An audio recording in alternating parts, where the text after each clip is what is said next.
Realme ல இருந்து Pad 2 launch பண்ணிருக்காங்க. எப்படி இருக்கு? பாத்துருவோமா? பாக்ஸே பெருசா தான் இருக்கு. முன்னாடி பார்த்தோம் அப்படினா அந்த மாடல் இமேஜ் கொடுத்திருக்காங்க. மேல Realme Pad அப்படினு போட்டுருக்காங்க. கீழ Dolby Atmos Hi-Res ஆடியோ அப்படிங்கறத மென்ஷன் பண்ணிருக்காங்க. பின்னாடி பார்த்தோம் அப்படினா அந்த ஸ்பெக்ஸ் மத்த விஷயங்கள்லாம் கொடுத்திருக்காங்க. MRP பார்த்தோம் அப்படினா 33000 ரூபாய் போட்டுருக்காங்க. அவ்வளவு பிரைஸ்லாம் கிடையாது.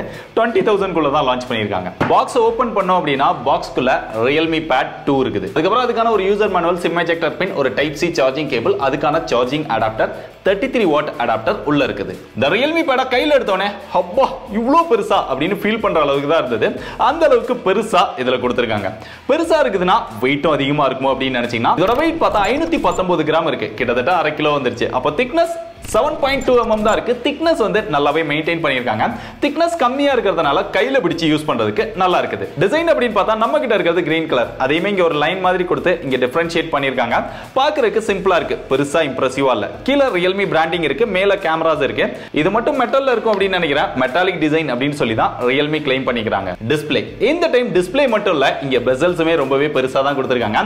இதோட டிஸ்ப்ளே பார்த்தா இங்க 11.5 இன்ச்ல IPS LCD 2K டிஸ்ப்ளே கொடுத்திருக்காங்க. அது போக இந்த டிஸ்ப்ளேக்கு 120 Hz refresh rate இருக்கு, 120 Hz touch sampling rate இருக்கு. இந்த டிஸ்ப்ளேக்கு 1 பில்லியன் கலர்ஸோட அல்ட்ரா விஷன் என்ஜின் அப்படினு ஒன்னு கொடுத்திருக்கிறதா சொல்றாங்க. இதனால பெட்டரான கலர்ஸ் இருக்கும் அப்படினு சொல்றாங்க. பட் இன்டோர்ல யூஸ் பண்ணும்போது அந்த வியூவிங் எக்ஸ்பீரியன்ஸ் நல்லா இருக்கு, டச் ரெஸ்பான்ஸும் நல்லா இருக்கு, பார்க்கிறதுக்கு நல்லா இருக்கு. பட் பெட்டரான கலர் எக்ஸ்பீரியன்ஸ் இருக்கிற மாதிரி பெரிய அளவுல டிஃபரன்ஸ்லாம் தெரியல.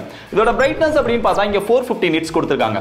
இன்டோர்ல யூஸ் பண்ணும்போது அந்த பிரைட்னஸ் வந்து ஓரளவு ஓகேவா இருக்குது. அதுவுமே நம்ம கண்களை பாதிக்க கூடாது அப்படிங்கிறதுக்காக ஐகேர் டிஸ்ப்ளே அப்படினு சொல்லி பிராண்ட் வந்து கிளைம் பண்ணிக்கிறாங்க.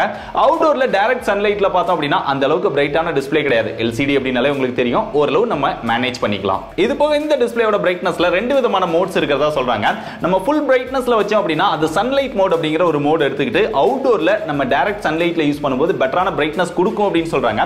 பெருசா சேஞ்சஸ் இல்ல. அதே மாதிரி நீங்க நைட்ல யூஸ் பண்றீங்க அப்படினா அந்த பிரைட்னஸை குறைச்சீங்க அப்படினா அப் டு 2 nits வரைக்கும் லோ பிரைட்னஸ் போயிட்டு நம்ம கண்ணை பாதிக்காத அளவுக்கு இதோட பிரைட்னஸ் இருக்கும். அது வந்து நைட் மோட் அப்படின்னு சொல்றாங்க. அது ஓரளவுக்கு பரவாயில்லாம இருக்கு. இந்த டிஸ்ப்ளேயோட பெசல்ஸ் எல்லாம் ரொம்பவே பெருசா இருந்தாலுமே லாஸ்ட் டைமை விட இந்த time screen to body ratio கொஞ்சம் அச்சீவ் பண்ணிருக்காங்க. 85.2% இதுல இருக்குது. இந்த மாதிரி பேட் அப்படினாலே பேட்டரி தான் ரொம்ப முக்கியம். ஏன்னா பெரிய டிஸ்ப்ளே அப்படிங்கிறதுனால பேட்டரி வந்து ரொம்ப வேகமா இறங்கிரும். பட் இதுல பேட்டரி கெபாசிட்டி அப்படின்னு பார்த்தா 8360 mAh கொடுத்திருக்காங்க. இதையுமே லாஸ்ட் டைமை விட இந்த டைம் கொஞ்சம் பெட்டர் பண்ணிருக்காங்க. இதுக்கு ஃபாஸ்ட் சார்ஜிங் சப்போர்ட் அப்படின்னு பார்த்தா 33 வாட் ஃபாஸ்ட் சார்ஜிங் சப்போர்ட் கொடுத்திருக்காங்க. பாக்ஸ்க்குள்ளே அடாப்டரும் கொடுத்திருக்காங்க. நம்ம ஏற்கனவே பார்த்தோம்.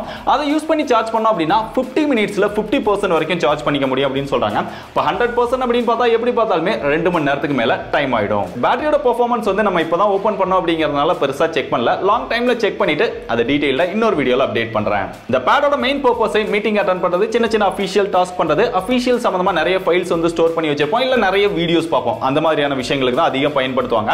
அப்போ ஸ்டோரேஜ்மே ரொம்ப அதிகமா தேவைப்படும். அதுக்காகவே இவங்க ரெண்டு ஸ்டோரேஜ் வேரியன்ட்ல வந்து லான்ச் பண்ணிருக்காங்க. 6+128 ஸ்டோரேஜ் வேரியன்ட்டோடையும் 8+256 GB ஸ்டோரேஜ் வேரியன்ட்டோடையும் லான்ச் பண்ணிருக்காங்க. அது போக உங்களுக்கு SD கார்டு தேவை அப்படினாலுமே போட்டுக்க முடியும். பட் இங்க ஹைபிரிட் ஸ்லாட் தான் கொடுத்திருக்காங்க. ஒரு சிம் ஒரு SD கார்டு இல்லனா டுயல் சிம் அந்த மாதிரி போட்டுக்க முடியும். ரெண்டு சிம்மே 4G சப்போர்ட் பண்ணும். இது ஒரு 4G பேட் தான். இதுல சாஃப்ட்வேர் அப்படினு பார்த்தா out of the box latest வெர்ஷனான Android 13 கொடுத்திருக்காங்க. Realme UI 4.0 ஓட. ப்ளோட்டர்ஸ் அப்படினு பார்த்தா ரொம்ப ஒரு மினிமலான ப்ளோட்டர்ஸ் தான் கொடுத்திருக்காங்க. ஃபுல்லா Realme ஆப்ஸ் இருக்கு, அப்புறம் Google ஆப்ஸ் இருக்கு. அது போக Facebook அது மட்டும் தான் இருக்கு. எக்ஸ்ட்ராவா எந்த ஒரு ப்ளோட்டர்ஸ்மே பார்க்க முடியல. பொதுவா Realme மொபைல்ஸ்ல பார்த்தா அப்படினா எக்கச்சக்கமான ப்ளோட்டர்ஸ் இருக்கும். பட் இதுல இல்ல. அது ஒரு நல்ல விஷயம். மத்த விஷயங்கள் எல்லாமே நாங்க இன்ஸ்டால் பண்ணதுதான். இந்த சாஃப்ட்வேர்ல இந்த பேடுக்காகவே சில இன்ட்ரெஸ்டிங்கான ஃபீச்சர் இருக்கு. அதுல ஒன்னு மல்டி ஸ்கிரீன் கொலாபரேஷன். Realme டிவைசஸை நீங்க இது கூட கனெக்ட் பண்ணி ஒரே டைம்ல இந்த பேட் அண்ட் டிவைசஸ் இது ரெண்டையுமே யூஸ் பண்ணிக்க முடியும். அப்படி நீங்க கனெக்ட் பண்ற டிவைஸ் இந்த ஸ்கிரீன்ல தெரியுற டிவைஸா இருந்தா ஈஸியா கனெக்ட் பண்ணிக்க முடியும். அப்படி இல்ல அப்படினா Realme UI 4.0 இருக்கக்கூடிய டிவைஸா ட்ரை பண்ணி பாருங்க.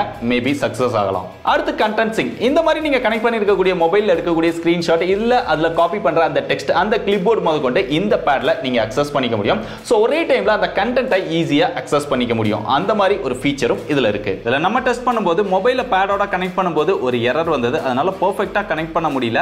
அதனால இந்த ரெண்டு ஃபீச்சரையும் நம்மளால செக் பண்ண முடியல. அது போக எல்லா பேட்லயும் வர மாதிரி இங்க டுயல் விண்டோ ஃபீச்சரும் கொடுத்திருக்காங்க.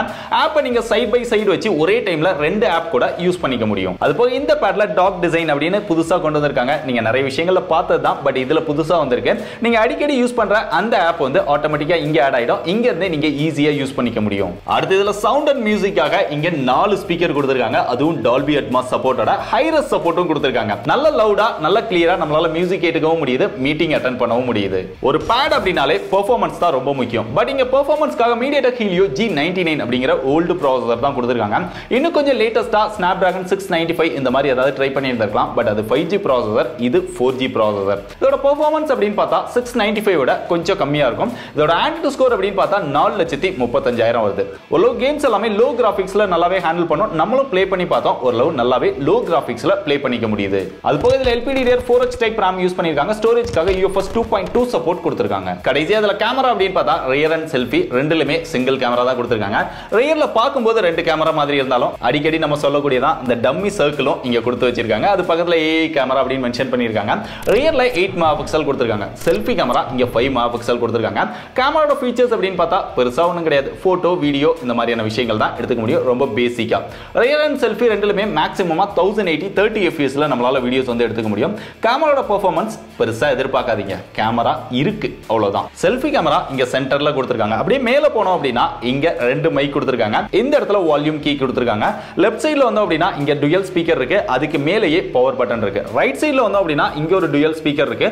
அதுக்கு சென்டர்ல சார்ஜிங் போர்ட் இருக்கு. டைப் சி சார்ஜிங் போர்ட் இருக்கு. பாட்டம்ல வந்தோம் அப்படின்னா இங்க சிம் ஸ்லாட் கொடுத்திருக்காங்க. அது ஓபன் பண்ணோம் அப்படின்னா ஏற்கனவே சொன்ன மாதிரி ஹைபிரிட் ஸ்லாட் இருக்கு. கடைசியா இதோட பிரைஸ் அப்படின்னு பார்த்தா 6 plus 128 20,000 ரூபாய் பிரைஸ் செக்மென்ட்க்கும் 8 plus 256 23,000 ரூபாய் பிரைஸ் செக்மென்ட்க்கு சேல் பண்றாங்க.